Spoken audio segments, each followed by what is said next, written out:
General secretary হিসাবে আজকে বাংলাদেশ চলচ্চিত্র শিল্পী সমিতির পক্ষ থেকে গভীরভাবে শোক প্রকাশ করছি। আমরা সবসময় বলি যে আমরা স্বর্ণালী যুগে ফিরে যেতে চাই, কিন্তু দিন দিন আসলে আমাদের সেই যুগটাই রয়ে যাচ্ছে, কিন্তু মানুষগুলো আমাদের থেকে হারিয়ে যাচ্ছে। আমি কিছুদিন আগে শুনেছিলাম স্যার অসুস্থ। আমাকে দেবুদা বলল যে তুমি একটা ফোন দিও স্যারকে। আমি ফোন দিলাম, ভাবি রিসিভ করলো। ভাই বললো যে ভাই অ্যাকচুয়ালি তো ওইভাবে যোগাযোগ হচ্ছে না কারোর সাথে, আমাদের সাথে একটু কানেক্টটা একটু বাড়িয়ে দেন আপনারা। পরে আমি সবাইকে বললাম, আমরা ওইভাবে পরে চিন্তা করলাম যে স্যারের জন্য কী করা যায়, বিভিন্ন ধরনের প্ল্যান করলাম, বাট সেগুলো আর এক্সিকিউট করা হলো না।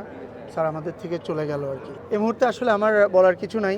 আমি মনে করি আল্লাহ পাক আমাদেরকে নিয়ে আসছে, আল্লাহ পাকই আমাদের নিয়ে যাবে, এটা বাস্তব সত্যি।